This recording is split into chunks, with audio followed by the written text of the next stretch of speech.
Sa nakaraang episode, nakaharap ni na Ed sa laban si Scar, kung saan nalaman nila na ito ay Ishbalan.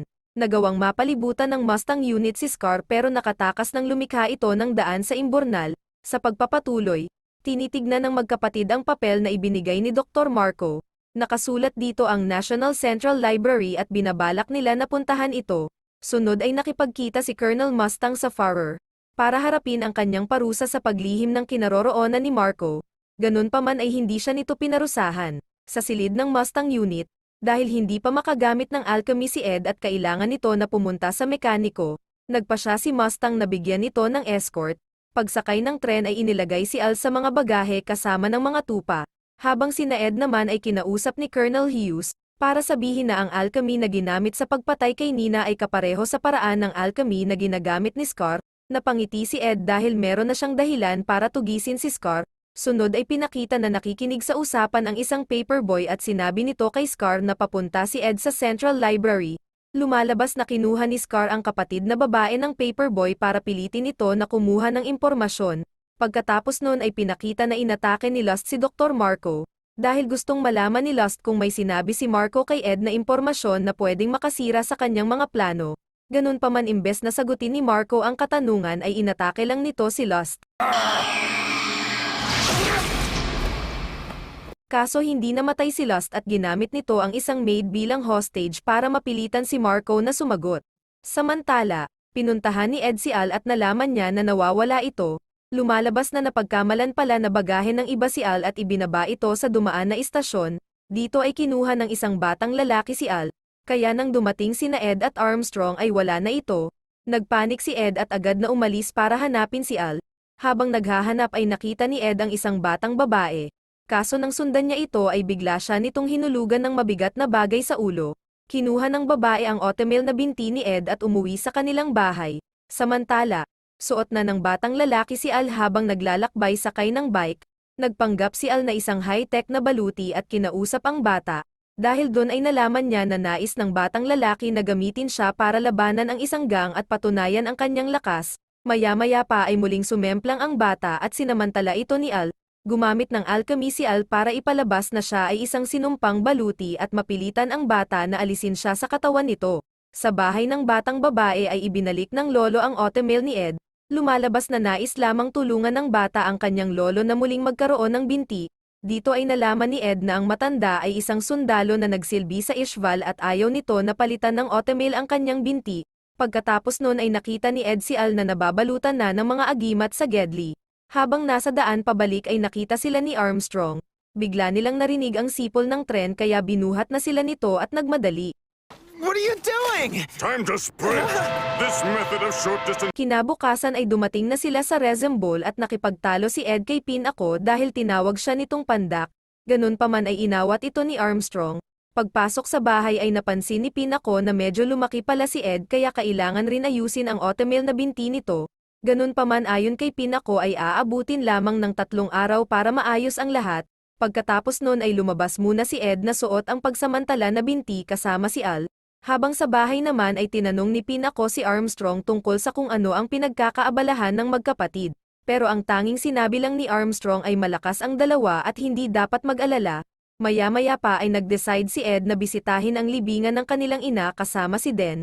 Kaso sa daan ay inasar na naman ito ng mga tao na pandak. Dangerous job, you being puny and all. Would you stop calling me puny? Dito ay hindi makilala ni Al ang isang babae na kanyang kababata, kaya na-realize niya na ang kanyang mga alaala ay unti-unting lumalabo. Sunod ay pinakita si Ed na nasa tapat ng libingan ng kanilang ina at naghahanda na para umuwi. Kinagabihan, nabilib si Winry sa alchemist watch ni Ed kaya gusto niyang buksan ito. Kaso ayaw nitong pumayag. Wow, you guys are stingy, aren't you? Bago matulog ay sinabi ni Al kay Ed na lumalabo ang kanyang mga alaala. Dahil doon ay may sasabihin sana si Ed na kinatatakutan niyang sabihin kay Al pero hindi nito itinuloy. Dito na biglang pumasok si Major Armstrong at hinikayat silang tumingin sa mabituing kalangitan sa gabi. Kinabukasan, ikinabit na ni Winry at Pinako ang mga naayos na oatmeal ni Edward. Pagkatapos nun ay ipinaliwanag ni Winry kay Ed na ang bagong oatmeal ay idinisenyo upang maging mas magaan, pero mas marupok ito at kailangan na ingatan ni Ed. Sunod ay naghanda na si Ed para ayusin ang kanyang kapatid. Ipinaliwanag ni Ed na mahalaga ang rune na iginuhit niya gamit ang kanyang dugo sa loob ng armor, dahil ito ang nagpapanatili sa kaluluwa ni Alphonse na lumipat sa bakal. Matapos nun ay sinimulan na ni Ed ang pag-aayos kay Al. Pagkatapos maayos ni Al ay agad na sumabak sa training session ang magkapatid. Habang nagaganap ang training, pinakialaman ni Winry ang pocket watch ni Ed kaya nakita nito ang sinulat ni Ed sa loob ng relo.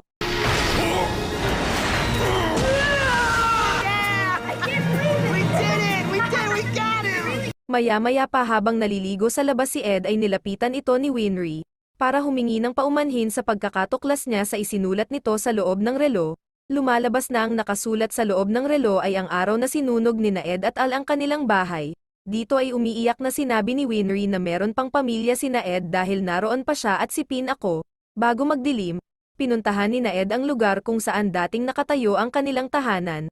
Dito ay naalala nila na sa tuwing malapit ng magdilim ay nagpapailaw sa bintana ang kanilang ina para sila ay pauwiin. Pagbalik sa bahay ng Rockbell ay nagulat sila nang gawin din ni Winry ang ginagawa ng kanilang ina. Kinabukasan, bago umalis ay sinabi ni Ed kina Winry at Pin ako na babalik silang muli. Sa National Central Library, naroon si Lust para hanapin ang libro ni Dr. Marco at nakita ito ni Scar na inaabangan sina Ed para patayin. Kailangan ni na Lust si Ed para mahanap ang Philosopher's Stone kaya nilabanan nito si Scar. Kinabukasan ay dumating na sina Ed sa istasyon ng tren at sinalubong ng dalawang alagad ni Armstrong na sina 2nd Lieutenant Maria Ross at Sergeant Denny Brush. Ayon kay Armstrong ay babalik na siya sa kanyang trabaho at ang dalawang sundalo na ang magbabantay sa magkapatid. Kaso matapos nun ay nalaman ni na Ed na nasunog pala ang library dahil sa paglalaban na ginawa ni Scar. Sa Central Command, nakipag-usap si Hughes kay Mustang para kumpirmahin na si Scar ay sangkot sa pagkasunog ng library. Dahil nakita ang damit nito na may bahid ng dugo sa tabi ng ilog. Sinabi din ni Hughes na dahil sa pagkamatay ni Grand ay ililipat na muli si Mustang sa Central Command. Samantala, pumunta sina Ed sa isa pang library para humanap ng impormasyon tungkol sa libro. Kaso hindi nakatulong sa kanila ang dalawang nagtatrabaho doon. Biglang naalala ni Ed na may isa pang babae na nagtrabaho doon noong bumisita siya 3 taon na ang nakalilipas. Pinuntahan nila ang babae sa bahay, kung saan nagulat sila nang makita na puno ang bahay nito ng mga libro at nalibing pala si Sheska sa ilalim ng mga ito. Agad silang kumilos para hukayin si Sheska. Pagkatapos nun ay kinuwento ni Sheska na natanggal siya sa library dahil nagbabasa siya ng libro imbes na magtrabaho. Sinabi rin nito na may sakit ang kanyang ina at kailangan niya ng trabaho. Ganun pa man ay kinumpirma ni Sheska na ang libro ni Marco ay nasa library. Kaya agad na bumalik si Ed sa library para subukan na ayusin ang mga libro gamit ang alchemy. Kaso nilipad ng hangin ang mga abo ng libro. Kawawang Ed. Ganun pa man ay biglang sinabi ni Sheska na maaari niyang gayahin ang material gamit ang kanyang photographic memory. 3 araw ang lumipas at nagawa nga ito ni Sheska, kaya binayaran ito ni Ed bago bumalik sa Central Library para tingnan ang mga libro. Nakasulat ang mga ito bilang libro sa pagluluto. Ganun pa man ay naniniwala si Ed na ito ay naka-encode lamang kaya nagsimula na ang magkapatid sa paglutas ng code. Maraming oras ang lumipas. Dumating si Hughes at sinabi na hindi sapat ang seguridad ng magkapatid kaya kailangan nitong lumipat. Sinabi rin ito na nahihirapan siya dahil nasunog rin sa library ang records na kanyang kailangan. Dahil doon ay inirekomenda ni Ed si Sheska kay Hughes at masayang tinanggap ni Sheska ang trabaho. Bago umalis si Hughes ay nangako ito ng karagdagang seguridad para sa magkapatid. Samantala, naalala ni Scar ang kanyang pakikipaglaban kay Gluttony at Lust.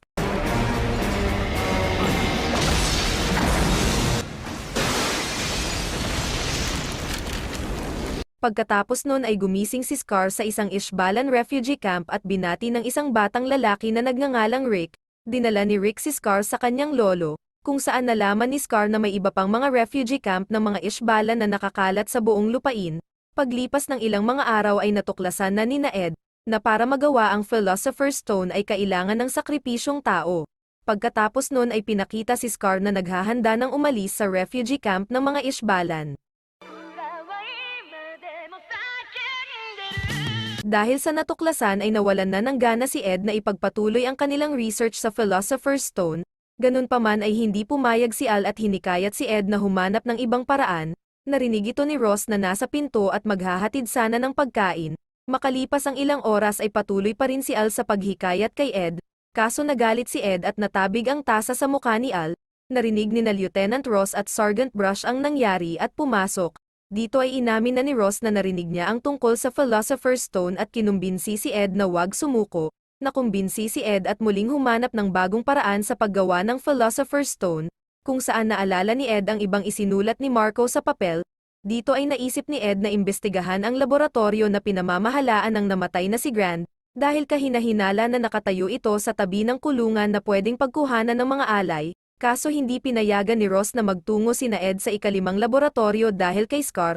Sinabi nito na sila na lamang ang pupunta at pumayag si Ed. Ganun pa man pag-alis ni Ross ay tumakas pa rin ang magkapatid.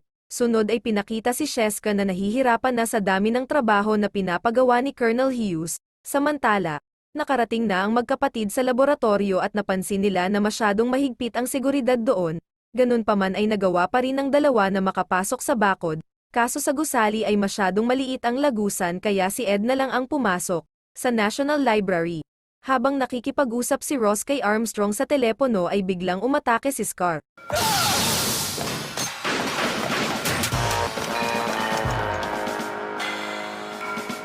Dito ay nakita ni Scar ang mga research ni na Ed at nalaman na pumunta ang magkapatid sa laboratorio, dahil doon ay agad na itong umalis.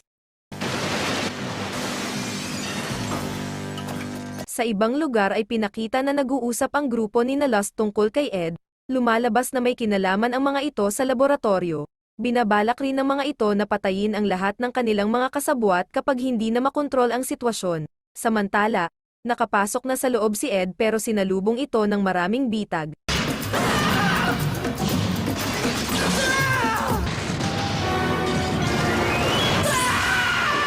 Dito ay pinakita na nagsimula ng kumilos ang dalawang bantay sa laboratorio. Maya-maya pa ay nakarating na si Ed sa isang silid, kung saan nakaharap niya ang isang bantay na nagpakilala bilang number 48, habang si Al naman ay sinalakay sa labas ng isa pang gwardya na nagpakilala bilang number 66. Pagkatapos nun ay nagsimula na ang laban. Bottoming of the shoulder. Natanggal ni Ed ang helmet ng kalaban at nagulat nang makita na may blood rune din ito sa armor tulad kay Al. Ipinaliwanag ni number 48 na siya ay isang dating preso na nasa death row at kilala bilang Slicer, na siyang nagpatunay sa hinala ni Edward na ginagamit sa experiment ang mga preso. Pagkatapos nun ay nagpatuloy na ang kanilang laban.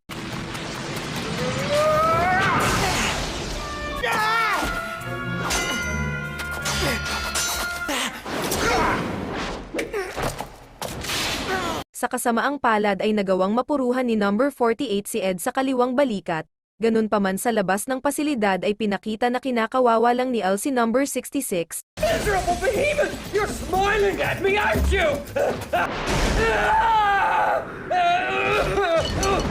Natanggal ang helmet ni number 66 at ginamit nito na pantakot yun kay Al. Sinabi rin nito na siya ang kriminal na si Barry na kumuha kay Winry. Ganun pa man ay hindi natakot si Al at sa halip ay pinakita lang nito na wala rin siyang katawan. Dahil doon ay sumugod na lang ulit si number 66. Sa National Library ay nalaman na ni Major Armstrong na nawawala ang magkapatid at nagalit. Ganun pa man ay kumalma ito nang sabihin ni Lieutenant Ross na alam niya kung saan pumunta ang magkapatid. Samantala, sa kabila ng malalim na sugat ay nagpatuloy pa rin sa pakikipaglaban si Ed. Gumawa ng peking Al si Ed para maisahan si number 48 at nagtagumpay.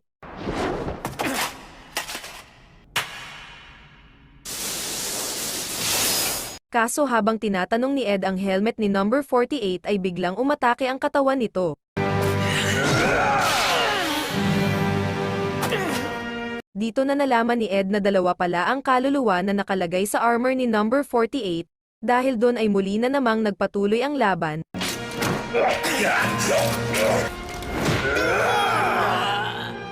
Sa puntong tatapusin na si Ed ng kalaban ay naalala nito ang teknik ni Scar at ginaya niya ito. Hindi na makabangon ang katawan ni number 48, kaya tinanggap na nito ang kanilang pagkatalo at hiniling kay Ed na tuluyan na silang wasakin, pero hindi pumayag si Ed dahil ang tingin niya sa mga ito ay tao katulad ni Al. Sa labas ay nahihirapan pa rin si Barry na labanan si Al. Kaso nang malaman nito na kapatid ni Al si Ed ay gumamit ito ng mind game. Pinapaniwala nito si Al na gawa-gawa lang siya ni Ed at ang kanyang mga alaala ay hindi totoo. Dahil doon ay naalala ni Al ang isang gabi sa Resume Bowl na may hindi masabi sa kanya si Ed. What was he scared of? Am I not what I think I am? Sinamantala ni Barry ang magulong pag-iisip ni Al at nagpatuloy sa pag-atake. Sa kalagitnaan ng laban ay may pumasok sa lugar at inatake rin ito ni Barry. That's all I need to know!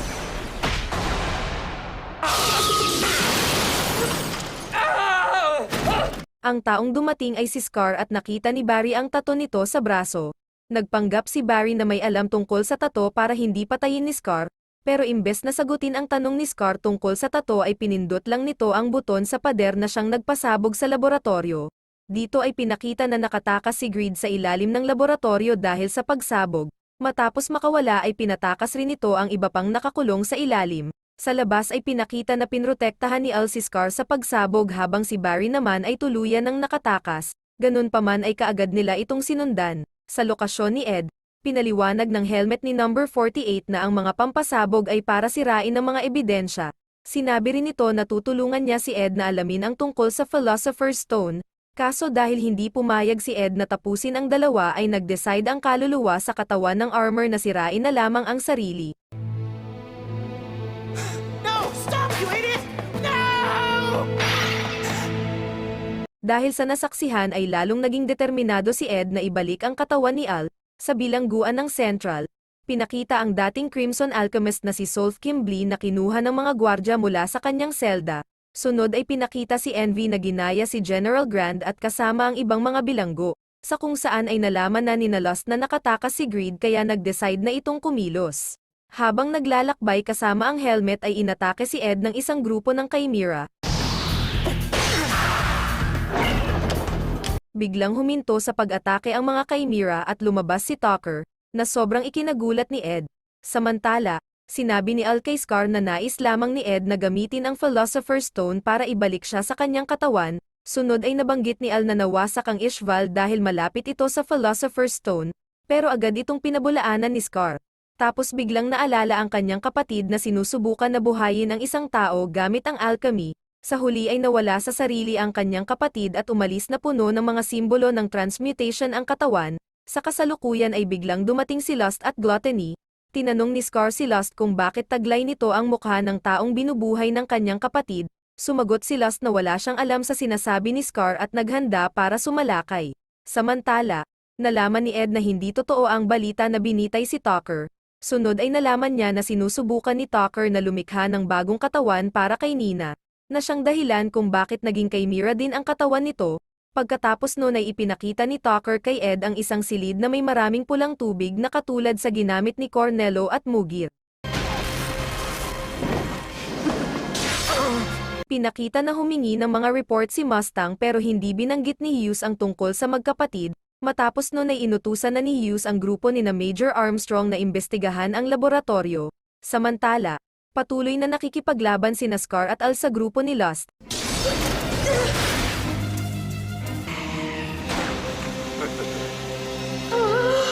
Sa silid na may pulang tubig, kinukumbinsi ni Tucker si Ed na tapusin ang paggawa sa Philosopher's Stone. Dahil lumalabas na si Ed ay may pambihirang talento sa alchemy, pumayag si Ed at nagsimula ng gumawa ng malaking transmutation circle sa kisame. Sunod ay pinakita na nakasalubong ng grupo ni Hughes si Farrer Bradley. Sumang-ayon ito na imbestigahan ang laboratorio at nagbigay ng karagdagang tauhan. Samantala, pinakita na sinuri ni Ed ang lalagyan ng pulang tubig sa itaas ng kisame. Pero hindi nito alam na doon dinala ng Peking Grand ang mga preso. Pagbalik sa ibaba ay pinaliwanag ni Ed na hindi sapat ang pulang tubig sa ibaba kaya gagamitin niya rin ang nasa itaas. Pagkatapos nun ay nagpatuloy na ito sa preparasyon. Pero habang naghahanda si Ed sa ibaba ay nagtatalo ang mga preso sa itaas. Dito ay pinakita na nagalit si Kimblee at ginawang pasabog ang isa sa mga preso. Dahil sa pagsabog ay nahulog ang mga preso sa ibaba at nakita ito ni Ed. Tinanong ni Ed kung sino ang nagdala sa mga preso at nang makita nito na si Grant ay sinuntok niya ito. Nakita ni Ed na namatay ang tunay na Grant kaya alam nito na peke ang naroon. Kaso mabilis lang na pinabagsak ni Envy si Ed. Buti na lang ay dumating si Lust at pinigilan si Envy. Pagkatapos noon ay inutusan ni Lust si Ed na ituloy ang paggawa sa bato gamit ang mga preso. Pero para hindi makatanggi si Ed ay ginamit nitong hostage si Al. Dito ay nalaman ni Ed na mga homunculus sina Lust at nais ni Tucker na gawing ganun din si Nina para muli itong mabuhay.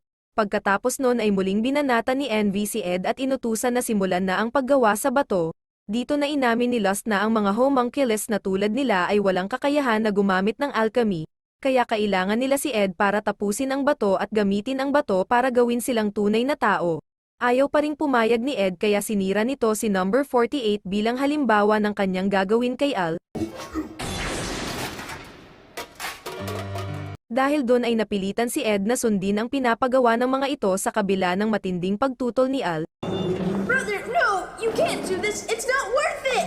I don't want to get my old body back if it means having to take someone else's life! Sa huli ay hindi itinuloy ni Ed ang paggawa at sinira ni Scar ang mga tangke ng pulang tubig para tulungan sina Ed na makatakas.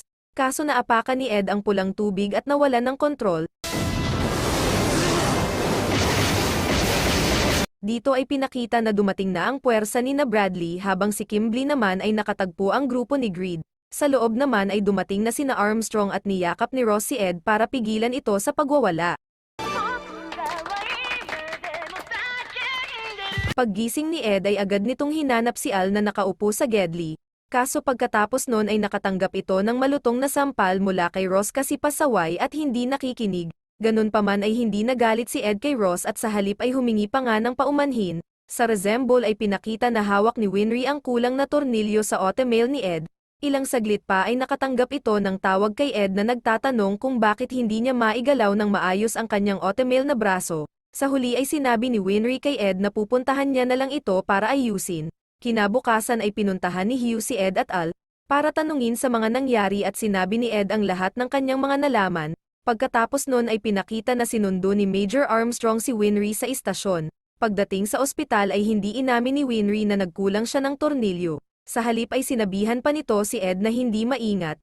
Kinahapunan ay bumalik si Winry at pinilit na painumin ng gatas si Ed. What are you talking about? Milk's good for you. Drink it. Get it! I hate what I hate it! Pagkatapos noon ay tinanong ni Winry sina Ed kung ano ang mga nangyari. Pero ayaw sabihin ni na Ed kaya nagalit si Winry at tumakbo sa labas, kung saan nakasalubong nito si Hughes. Pinilit nito si Winry na sumama sa kanyang bahay para ipakilala sa kanyang anak na magdiriwang ng kaarawan. She'll absolutely love that!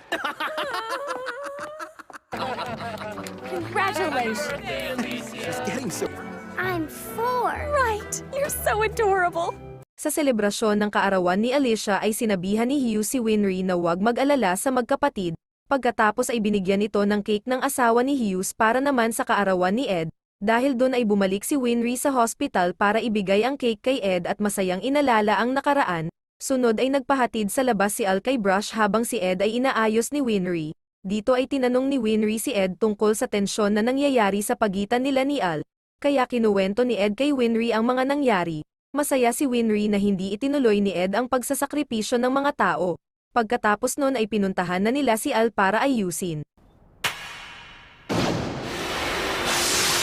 How's that? Dito na tinanong ni Al si Ed kung gawa-gawa lamang nito ang kanyang mga alaala at pagkatao. Hindi agad nakasagot si Ed kaya tuluyan nang nagalit si Al. Let go of me. I won't stay here! Edward. Keep away from me! Ow. Ow. Dito ay pinakita na muling nasa refugee camp ng mga Ishbalan ang sugatan na si Scar at inaalagaan ng mga tao. Kaso ilang saglit lang ay may biglang umatake sa lugar at kabilang sa mga ito si Barry.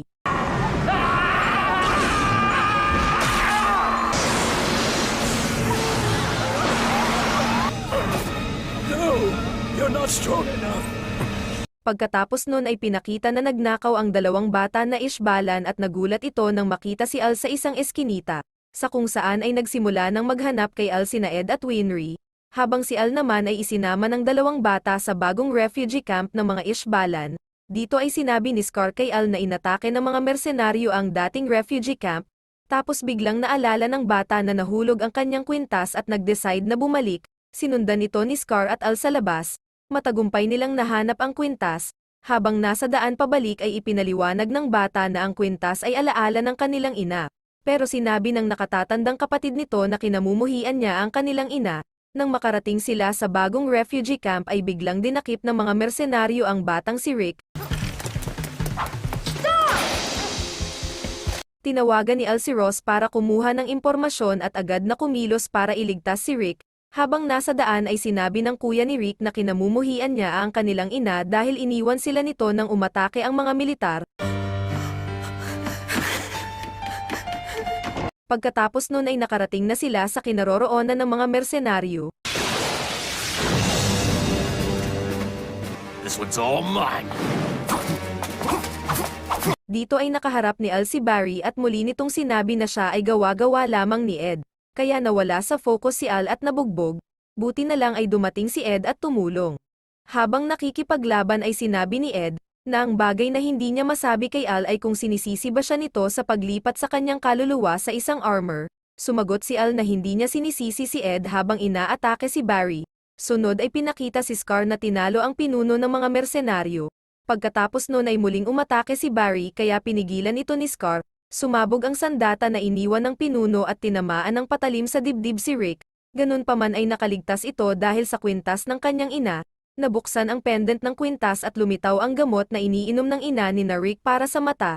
Lumalabas na bulag pala ang ina ni na Rick kaya hindi sila nakita nito noon. Sa halip ay inakala nito na nasa kwarto si na Rick kaya pumasok ito doon. Pagkatapos nun ay pinakita ang nakatakas na pinuno na pinatay ng isang babae. Kinabukasan ay umalis na ang mga Ishbalan sakay ng bangka.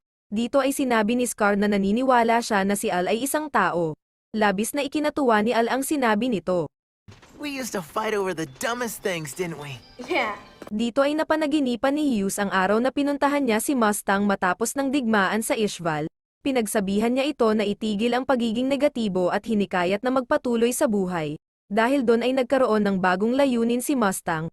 Paggising ni Hughes ay nasa harap na niya si Farrer at kinausap siya nito tungkol sa nangyari sa laboratorio. Sinabi ni Hughes sa Farrer na nawawala ang mga tauhan ng laboratorio at inatake ang refugee camp ng mga Ishbalan. Sunod ay humingi ng permiso si Hughes na makausap si Dr. Marco. Kaya inutusan ng Farrer ang sekretarya nito na si Juliet na dalhin si Marco sa Central. Pagkatapos nun ay agad na pinuntahan ni Hughes ang magkapatid na Elric para sabihin ang kanyang mga nalaman. Pero sinabi ng magkapatid na hindi na nila kailangan ang mga impormasyon. Dahil balak na lamang nito na puntahan ang dati nilang master at tanungin ng mga alternatibong solusyon sa kanilang problema. Madadaanan ni na Ed ang isang bayan na kilala sa mga automail kaya gustong sumama ni Winry. Sa tren ay inamin ng magkapatid kay Winry na hindi nila pupuntahan ang kanilang master. Dahil ayon kay Ed ay magagalit ang kanilang master kapag nalaman nito na naging alchemist siya ng estado.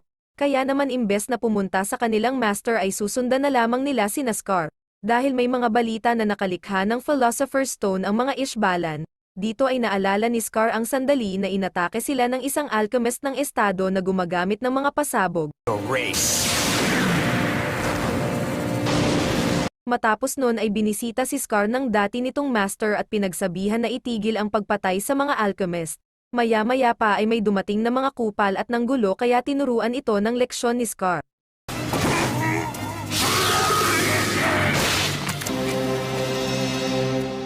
Samantala, tinanong ni Mustang si Hughes kung bakit hindi nito ni-report ang mga nangyari sa magkapatid na Elric, kaso hindi ito nakakuha ng matinong sagot kay Hughes kaya nagalit. Pagkatapos nun ay pumunta si Hughes sa kanyang opisina para ipagpatuloy ang investigasyon, kung saan may nalaman siya tungkol sa sekretarya na si Juliet. Sa sandaling yun ay nakatanggap ng tawag si Hughes kay Juliet tungkol kay Dr. Marco. Bago umalis ay tinanggal niya muna si Sheska sa trabaho. Dito ay sinadya niyang sabihin kay Juliet ang kanyang mga natuklasan, pero hindi pa rin ito umamin. Pagkatapos nun ay biglang dumating si Lust at umatake. Nagawang makaligtas ni Hughes sa ambush at kasama nito si Ross, tapos tinawagan niya si Mustang pero wala ito sa opisina. Alam ni Hughes na peke ang kasama niyang Ross kaya agad niya itong pinatay. Kaso muli itong bumangon at nagpaputok ng baril. Dito ay naalala ni Hughes ang araw na nag-decide si Mustang na maging farmer para baguhin ang bansa at nangako siya na tutulungan niya ito. Namatay si Hughes sa insidente at lubos ang lungkot na naramdaman ng lahat. Sa tren ay pinakita na masayang pinag-uusapan ni Ed si Hughes habang kumakain ng apple pie na ginawa ng asawa nito. Did you see something, brother? No. Pinuntahan ni Mustang si Ross para tanungin kung saan pumunta ang magkapatid na Elric, pero nagbigay lang ito ng listahan ng mga ginastos ng magkapatid kaya nagalit si Mustang. Biglang may dumating na 2 tao na naghahanap rin sa magkapatid at kinuha nito ang mapa sa pader na nilagyan ng marka ni Ed. Samantala, nakarating na sina Ed sa Rush Valley. Perfect! The latest design from God's Automail! Dito ay pinakita ang isang matanda na ayaw pagbentahan ang isang mayabang na lalaki. Nagalit ang lalaki at sinabihan nito na bulok ang mga gawang automail ng matanda bago umalis. Sa labas naman ay nakita ni Ed ang 2 lalaki na nagpapalaro ng punong braso at may premyo ito na malaking halaga ng pera. Ready? Fight! Sumali sa palaro ang babae sa tindahan ng matanda pero agad na natalo. I want to see a good, clean fight.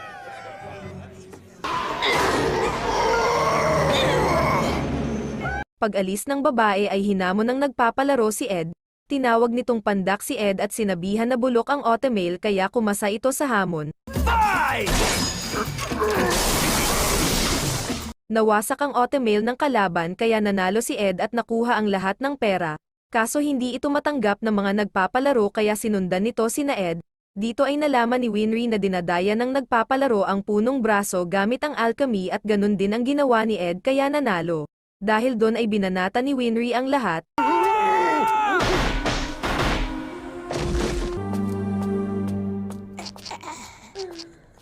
Sa Central ay tinanong ni Mustang si Armstrong kung sino ang mga suspect sa pagpaslang kay Hughes, pero tumanggi itong sabihin. Dahil doon ay na-realize ni Mustang na may nagbabawal sa mga ito na magsalita na mas mataas ang ranggo. Sa Rush Valley, hindi mahanap ng magkapatid na Elric si Winry. Dito ay ipinaliwanag ni Ed na mangdaraya ang mga nagpapalaro kaya dinaya niya rin ang mga ito. Sa kung saan, nakausap ni Winry ang babae sa tindahan ng matanda na nagngangalang Paninya. Tinignan ni Winry ang automail ni Paninya at pinuri ang pagkakagawa nito. Sunod ay kinuwento ni Paninya na naputol ang kanyang braso at 2 paa dahil sa aksidente. Ganun pa man ay kinupkup siya ng isang matanda na nagngangalang Dominic at binigyan ng automail. Dahil doon ay gusto niyang sumikat ang mga automail na gawa ni Dominic para matulungan ito. Nakaisip ng paraan si Winry para matulungan si Paninya. Pero bago yun ay inayos niya muna ang nasirang automail nito sa tindahan ni Dominic. Dito ay nagulat si Dominic nang malaman na lola ni Winry si Pin ako. Kinabukasan ay agad na hinanap ni Winry si Ed para ipakuha kay Paninya ang pocket watch nito. Hinamon ni Winry si Ed na hulihin si Paninya bago pa ito makarating sa sanglaan ng gamit. Lumalabas na gusto ni Winry na matalo ni Paninya si Ed na isang alchemist ng estado sa paligsahan ng habulan, para matulungan ito na mapasikat ang automail ni Dominic sa buong Rush Valley. Screw you! Else for ya! Sa huli ay nagawang mabawi ni Ed ang pocket watch kay Paninya at niligtas ito sa pagkahulog sa ibaba ng gusali. Sinabi ni Ed na hindi niya hahayaang matalo ang kanyang automail kaya natuwa si Winry. Sa tindahan ay sinabi ni Dominic na hindi na kailangan ni Paninya na gumawa ng pabor para sa kanya. Sinabi rin nito na ang automail ay hindi isang bagay kundi isang parte ng tao na mahalaga. Samantala, tinanggihan ni Mustang si Sheskan na nakikiusap na hulihin ang mga pumatay kay Hughes. Pagkatapos nun ay biglang dumating si General Hakuro kaya nagbigay galang si Mustang. Dahil doon ay umalis na lang si Sheskan na umiiyak. Sa Rush Valley, nakasalubong ni Al ang 2 misteryosong tao na naghahanap sa kanila. Brother, you're not gonna believe who's here!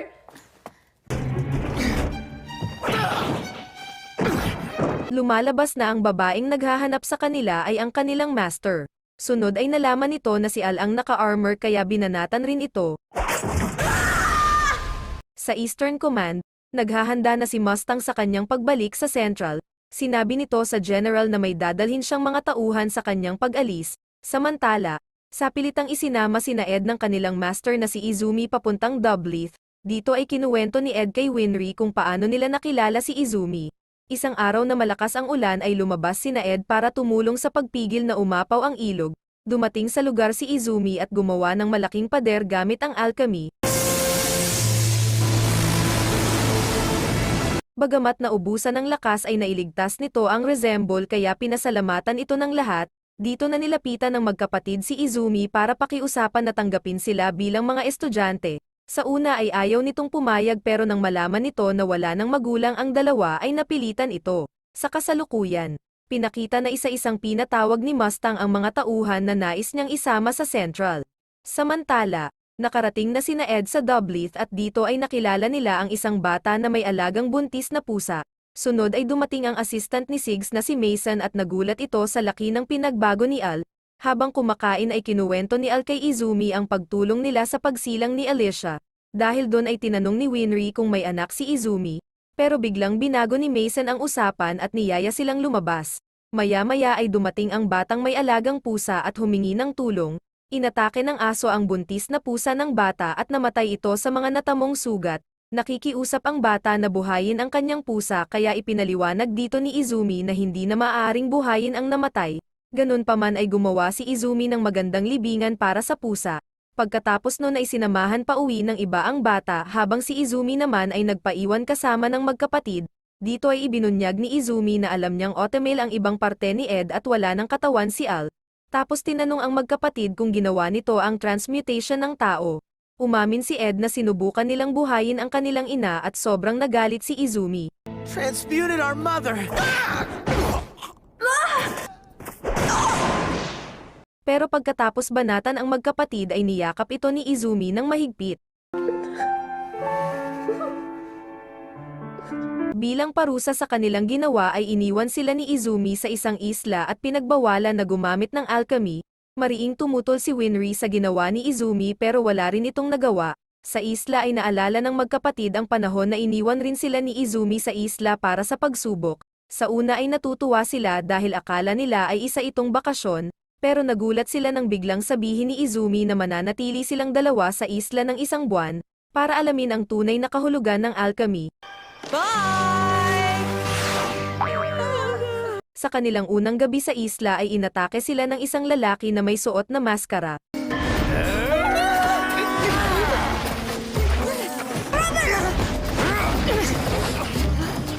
Alphonse! Run! Masyadong malakas ang lalaki para sa kanila kaya nag-decide na lang sila na tumakbo. Kinabukasan, kahit natatakot pa rin sa nangyari ay naghunt sila ng kuneho para kainin. Kaso nagdalawang isip sila na patayin ito kaya nakuha tuloy ng isang fox. Sa huli ay nag-decide sila na wag nang bawiin ang kuneho sa fox nang makita nila na may mga anak ito, dahil doon ay nanghuli na lamang sila ng isda para may makain. Kaso sa sandaling kakainin na nila ang isda ay muling bumalik ang lalaki na nakamaskara. Sa kasalukuyan ay may misteryosong tao na kumain ng pagkain ni Ed. Dahil doon ay umalis sila para subukan na hanapin ang misteryosong tao. Sa kwento ng magkapatid, nag-decide sila na hindi sumuko at patuloy na mabuhay sa isla. Kaso isang araw ay nagawa silang mahuli ng manong na laging humahabol sa kanila. Ganun pa man nang maglabas si Ed ng patalim ay biglang umalis ang manong. Pagkatapos nun ay nagpatuloy na sila sa kanilang buhay sa isla. I'm sorry. Dumating ang araw na natapos na nila ang isang buwan at dumating sa isla si Izumi. Tinanong ni Izumi sa kanila ang tunay na kahulugan ng alchemy at nasagot nila ito ng tama. Dahil doon ay tinuruan na sila ni Izumi ng alchemy. Sa kasalukuyan, sinabi nila kay Izumi na alam na nila ang kanilang pagkakamali, ganun pa man ay nais pa rin nila na magpatuloy. Pagkatapos noon ay inamin ni Mason na siya ang manong na nakamaskara noon.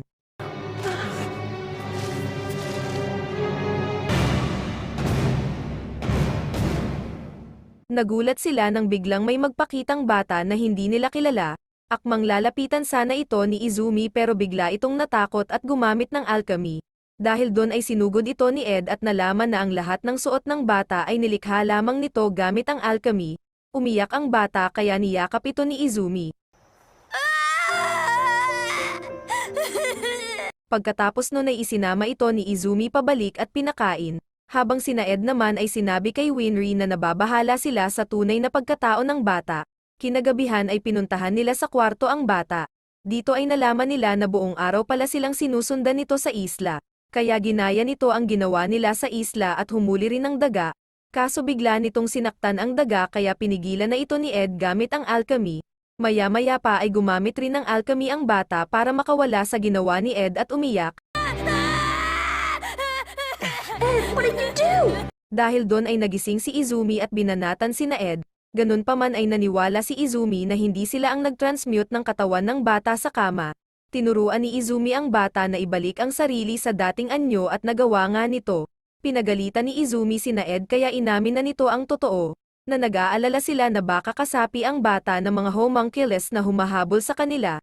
Sa bayan ng Central, binisita ni Sheska ang pamilya ni Hughes at nakipaglaro kay Alicia. Paglabas ay nakita nito si Mustang at sinabihan niya ito na makasarili dahil ayaw imbestigahan ang pagkamatay ni Hughes. Ibinigay ni Sheska kay Mustang ang mga libro ni Hughes bago ipinagpatuloy ang investigasyon ng mag-isa sa kanyang bahay. Sa opisina ng Farrer ay kausap sa telepono ni Julia si Envy. Inuutusan nito si Envy na puntahan ang magkapatid na Elric sa kinaroroonan nito. Kinabukasan, pinag-usapan ni Ed ang tungkol sa mga homunculus. Sinabi rin ni Ed kay Izumi na kakaiba ang bata dahil nakakagamit ito ng alchemy ng walang transmutation circle.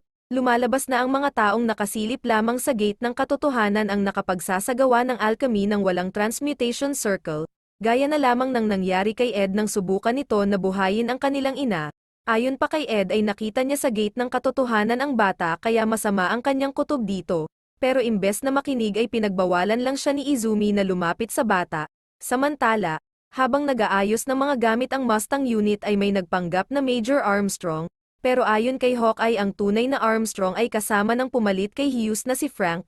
Pagkatapos noon ay pinakita si Frank na sinasabi kay Armstrong na hindi niya masyadong bibigyan ng kalayaan ang magkapatid na Elric, tulad ng ginagawa ni Mustang at Hughes noon. Samantala, inutusan ni Izumi si Mason na huwag palabasin ng silid ang magkapatid na Elric.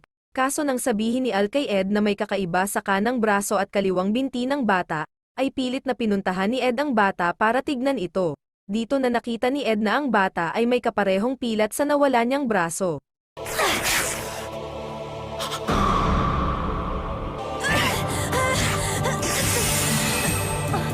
Tumakbo ang bata sa labas kaya hinabol ito ni Ed, pero napatigil si Ed nang kausapin siya ng isang taong butiki. Sa tindahan naman ay dumating na sina Frank at Armstrong pero hindi sinasagot ni Siggs ang mga tanong nito.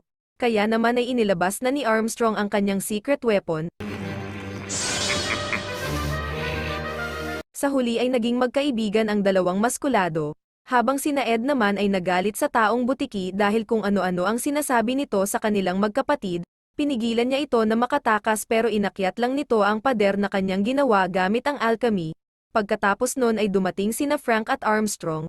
Hiniling ni Frank na makausap sina Ed pero tumanggi ito at umalis. Maya-maya pa ay pinakita na naabutan na ni Ed ang bata.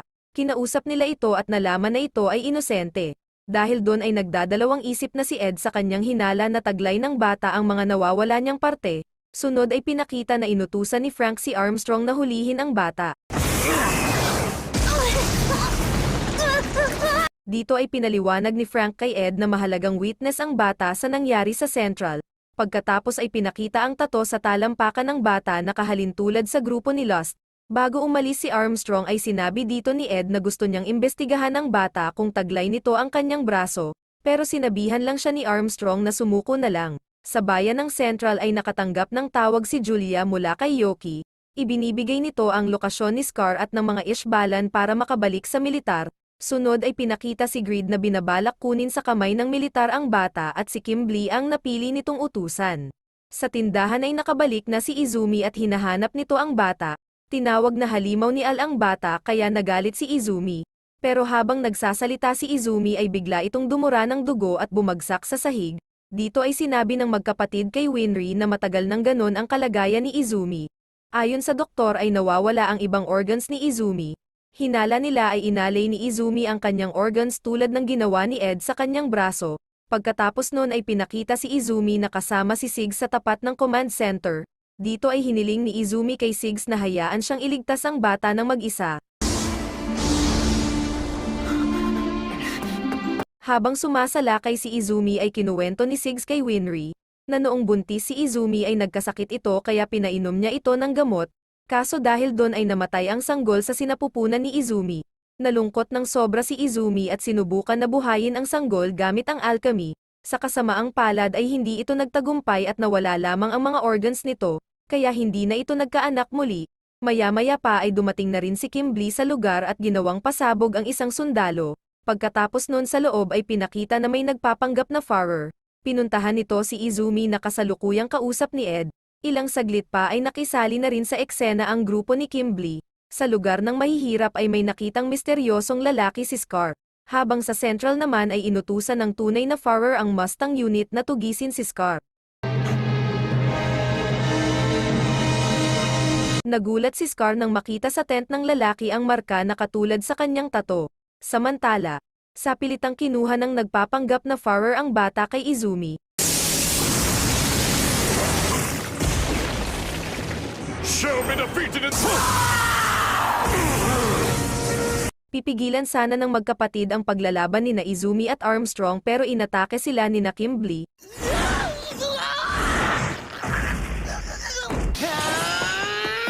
Sa isang silid ay pinakita na naging si Envy ang farer at kinumpirma nito na ang braso at binti ng bata ay mula kay Ed. Pagkatapos nun ay pinilit nitong pakainin ng pulang bato ang bata, kaya bumalik ang mga alaala nito. Sunod ay pinakita na paalis na sina Kimblee, pero hinarang ito ni Frank para sabihin na may kakayahan siyang ibalik ito sa militar. Samantala, nakita ni na Ed si Armstrong na nakaupo na lang sa Gedli, habang si Izumi naman ay nahanap na ang bata pero napansin na may nagbago sa katawan nito. Bumalik sa tindahan sina Ed para hanapin kay Sig si Izumi pero hindi ito sumagot. Ganun pa man sinabi ni Winry na maaaring pumunta si Izumi sa lugar kung saan nito sinubukan na buhayin ang kanyang anak. Sunod ay pinakita na nasa isla nga si Izumi kasama ang bata. Dito ay naalala ni Izumi ang araw na sinubukan niyang buhayin ang kanyang anak. Lumalabas na ang bata pala ang naging resulta ng pagtatangka ni Izumi na buhayin ang kanyang anak, kaya nais niya itong patayin sa mismong lugar na yon. Dumating sina Ed sa isla para hanapin si Izumi at nakita nila ito na hawak na sa leeg ng bata. Pero nang sasalakayin na ni Ed ang bata ay pinigilan siya ni Izumi. Inamin nito na siya ang lumikha sa bata at sobrang ikinagulat yun ni na Ed. Ganun pa man ayon kay Izumi ay ibinalik niya sa gate ng katotohanan ang bata. Sunod ay ipinaliwanag ng bata kay Ed na nagagawa ang mga homunculus sa pamamagitan ng transmutation ng tao. Samantala, pumunta rin sa isla si Julia at ang grupo ni Greed na sinalubong ni Envy. Ilang saglit pa ay nagpakita na rin si Julia na tinawag ni Envy bilang Sloth. Lumalabas na si Greed at Sloth ay isa ring homunculus tulad ni na Lust. Umalis si Greed habang si Sloth naman ay hinanap ang bata na tinawag nitong Wrath. Samantala, ayon kay Wrath ay naghintay siya ng matagal sa likod ng gate, hanggang sa lumitaw si Ed na inalay ang kanyang braso at binti. Dahil doon ay nakumpleto ang kanyang katawan at nakalabas sa gate ng katotohanan. Pagkatapos nun ay sinabi ni Wrath na kukunin niya ang buong katawan ni Ed at sumugod.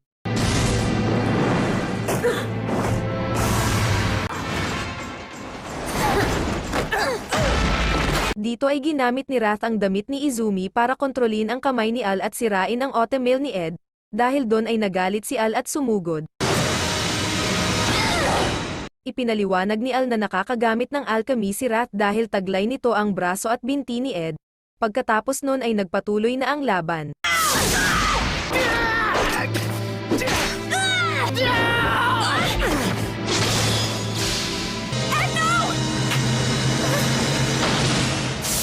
Sa ibang parte ng isla ay nakaramdam sina Envy at Sloth ng pagyanig.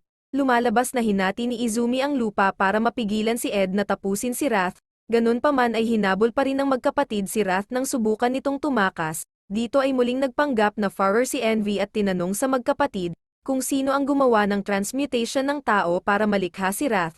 Alam ni Ed na mapaparusahan si Izumi kaya sinabi niyang hindi niya alam at sabay alis. Kaso itinago pala ni Sloth sa kanyang katawan si Wrath para maitakas ito. Samantala, tinatanong ni Scar ang lalaki tungkol sa kanyang tato nang biglang dumating ang dalawang batang Ishbalan. Pagkatapos ay pinakita na dumating na ang Mustang unit at inihahanda na nito ang mga tao para sa isang paglilipat. Ayaw ibigay ni Mustang ang reward nang wala si Scar kaya hinanap ito ni Yoki. kaso biglang pinatay ni Lust si Yoki kaya nagkaroon ng kaguluhan. It's all happening again, another massacre! Go back where you came from! Sa puntong ito ay hindi na makontrol ang kaguluhan kaya napilitan ng kumilos si Mustang.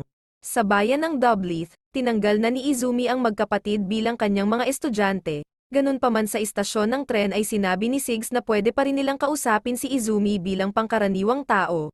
Dahil doon ay bumalik ang magkapatid para tanungin si Izumi tungkol sa Philosopher's Stone. Sa command center ay pinakita na nagutos ng tauhan si Frank para sundan ang magkapatid. Dahil umaasa si Frank na muli nilang makakaharap ang mga Chimera at si Kimblee kapag sinundan nila ang magkapatid. Samantala, sinabi ni Izumi sa magkapatid na sa tingin niya ay nasa likod pa rin ng gate ng katotohanan ang katawan ni Al. Kinabukasan ay inutusan ni Izumi ang magkapatid na kumuha ng gamot sa bahay ng taong nagngangalang Dante, kung saan nakita nila si Lyra. Lumalabas na kinuha ni Dante si Lyra bilang estudyante sa alchemy. And after I met you two boys in Useful, I knew I had to improve my skills and be... Pagkatapos nun ay nalaman nila na si Dante rin pala ang nagturo ng alchemy kay Izumi. Sunod ay pinakita na nasa labas ng bintana si Greed at ipinatawag nito ang kanyang mga alagad. Samantala, habang inihahanda ni Dante ang gamot ay nabanggit nito ang kanilang ama, kaya nagalit si Ed at lumabas ng mag-isa. Ginamit ng grupo ni Greed ang sitwasyon para sumalakay.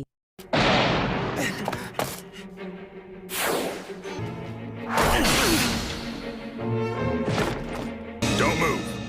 We have no intention of harming you or the old lady if you...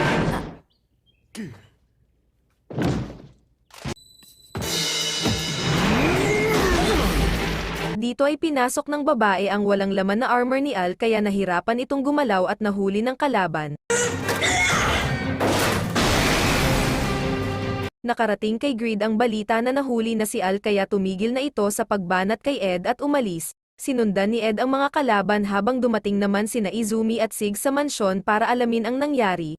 Ibinigay ni Dante kay Izumi ang bagay na naiwan ng mga kalaban na maaaring magturo sa lungga ng mga ito. Sa lungga ng mga kalaban ay pinakita na kinukumbinsi ni Greed si Al na sumali sa kanila, pero hindi pumayag si Al at sa halip ay inatake lang si Greed.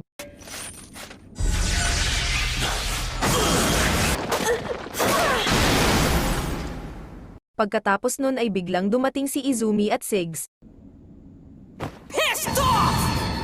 Samantala, nakausap ni Ed si Armstrong at nalaman niya dito na target rin ng militar ang grupo ni Greed. Sunod ay muling pinakita si Izumi na napabagsak na ang marami sa kalaban. Sunod nitong inatake si Greed pero hindi ito nasaktan sa kanyang suntok, dahil doon ay umatake na lang si Izumi gamit ang alchemy.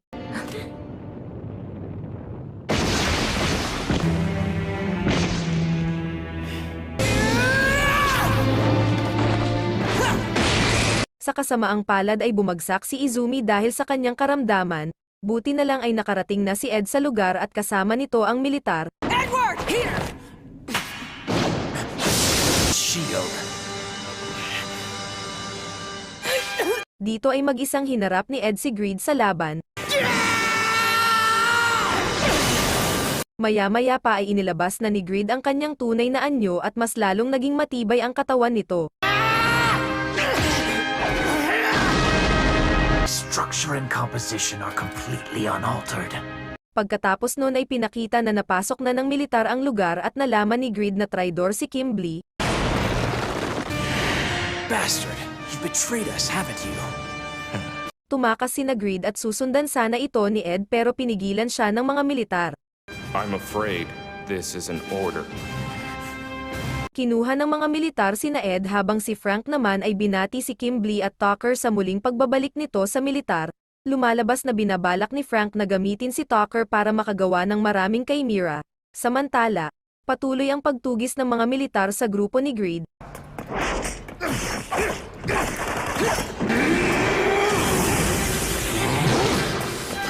Higit na mas malakas si Armstrong kaya napilitan na si Roa na gamitin ang kanyang Chimera na anyo.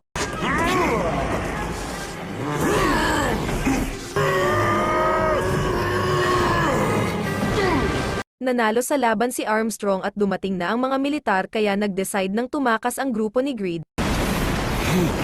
Pagkatapos nun ay pinakita naman na nagawang makatakas ni Ed gamit ang manika, sa kung saan ay sinundan ni Lust at Gluttony si Greed para patayin. Dahil doon ay nagpaiwan sina Dolcetto at Roa para makatakas sina Greed.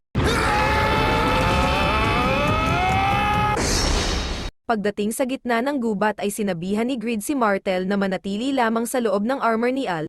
Matapos noon ay pumunta ito ng mag-isa sa bahay ni Dante. Sa loob ng bahay ay sinalubong ni Lyra si Greed at dinala ito sa isang silid, kung nasaan ang mga buto na nagpapahina kay Greed at ang bangkay ni Dante. Biglang pinagana ni Lyra ang isang malaking transmutation circle at dumura ng mga pulang bato si Greed. Pagkatapos nun ay biglang nawala si Lyra habang dumating naman si Ed. Tinanong ni Ed kay Greed kung nasaan si Al pero hindi nito sinabi. Sa halip ay naghanda lang ito para labanan si Ed. Dito ay gumamit si Ed ng alchemy nang walang nangyari. Pero pagkatapos nun ay biglang natanggal ang matigas na balat ni Greed sa braso. Lumalabas na nalaman na ni Ed ang sikreto ng katawan ni Greed. Pagkatapos nun ay nagpatuloy pa ang laban. Let's finish!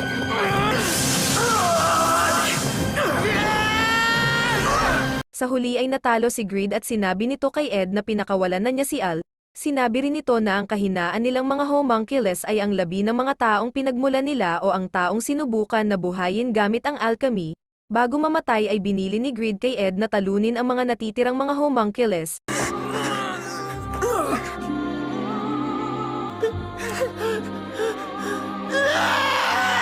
Dito ay pinakita na umalis na si Martel dahil hindi na bumalik si Greed. Kinabukasan ay nagpaalam na sina Ed sa iba para ipagpatuloy ang kanilang misyon. We'll meet again. I hope. Sa isang bar, pinag-uusapan ng grupo ni Lust ang pagkamatay ni Greed. Inistorbo ng may-ari ng bar ang kanilang pag-uusap kaya pinatay ito ni Envy at pinakain kay Gluttony. Pagkatapos nun ay may naganap na aksidente sa labas na ikinasugat ng isang bata. Buti na lang ay may dumating na lalaki at nilunasan nito ang bata gamit ang pulang bato. Dito ay pinakita na kakilala ni Lust ang lalaki. Samantala, habang nakasakay sa isang cart sina Ed ay may narinig itong sigaw ng babae. Agad nila itong pinuntahan at tinulungan. Sa bar naman ay pinakita na kausap na ni Lust ang lalaki na nagngangalang Lujan. Sinabi nito kay Lust na naglalakbay siya para maghanap ng panibagong bato, dahil bumalik ang sakit sa kanilang bayan at hindi na ito kayang gamutin ng bato na ibinigay ni Lust. Dahil doon ay naalala ni Lust ang araw na naaksidente ang babae na nagngangalang Lydia. Habang pabalik ito sa bayan dala ang mga halamang gamot para sa mga tao. Sa kasalukuyan, lumalabas na ang babaeng niligtas ni Ed ay si Lydia at naglalakbay naman ito para mahanap si Lujan. Nagulat sina Ed nang sabihin nito na hinahanap ni Lujan ang Philosopher's Stone para malunasan ang sakit na kumakalat sa kanilang bayan. Sa nakaraan ay pinakita na pinuntahan ni Lujan ang isang bata na tinamaan ng karamdaman. Sinubukan itong gamutin ni Lujan gamit ang alchemy pero hindi ito nagtagumpay. Pagkatapos nun ay nalaman ni Lujan na tinamaan na rin ng karamdaman si Lydia. Dito na nilapitan ni Lust si Lujan para alukin ng tulong. Sa kasalukuyan, pabalik na sa bayan si Lujan at kasama na nito si Lust na pumayag na muling magbigay ng tulong. Habang sina Ed naman ay papunta na rin sa bayan at kasama nito si Lydia. Dito ay sinabi ni Lydia na dati silang engaged ni Lujan pero iniwan siya nito dahil may iba itong mahal. Sa nakaraan ay tinulungan ni Lust si Lujan na mag-aral ng alchemy ng tama. Dito ay biglang pumasok sa alaala ni Lust ang memorya ng kasintahan ng nakatatandang kapatid ni Scar. Sunod ay pinakita na nakasilip sa labas ng silid si Lydia. Kinabukasan ay binigyan ni Lust ng singsing na may pulang bato si Lujan. Inutusan ni Lust si Lujan na subukan ang bato sa patay na ibon at nabuhay nga nito ang ibon. Dahil doon ay unti-unti nang nagugustuhan ni Lujan si Lust. Pagbalik sa bayan ay pinakiusapan ni Lydia si Lust na wag nitong kunin sa kanya ang poging si Lujan. Ganun pa man ay itinanggi ni Lust na meron silang relasyon. Matapos noon ay tuluyan ng binalot ng karamdaman si Lydia kaya ginamot ito ni Lujan gamit ang bato. That's amazing. Pagkatapos ng matagumpay na panggagamot ni Lujan ay pinakita si Lust na kausap si Envy sa labas ng bayan. Lumalabas na parte lamang ng mga plano ni na Lust ang naganap at sila ang may kagagawan ng kumakalat na sakit. Sa araw ng kanilang kasal ni Lydia ay umamin ng pag-ibig si Lujan kay Lust. Nakita ito ni Lydia at labis na nasaktan. Dahil doon ay nag-decide si Lust na umalis na lamang sa bayan para sa ikabubuti ng lahat. Sa kasalukuyan, nakarating na sa bayan si Lujan kasama si Lust at muling nailigtas ang bayan sa kumakalat na karamdaman. Kinagabihan ay inamin ni Lujan na mahal niya pa rin si Lust. na nagtulak kay Lust na patayin ito para may tama ang kanyang kamalian. Kinabukasan ay natagpuan ng grupo ni Ed ang mga tao sa bayan na wala ng buhay dahil sa karamdaman. Agad na hinanap ni Lydia si Lujan at natagpuan niya ang katawan nito na wala na ring buhay. Pagdating ni Ed ay nakita nito na namatay na rin si Lydia sa karamdaman at nasa tabi na ito ni Lujan.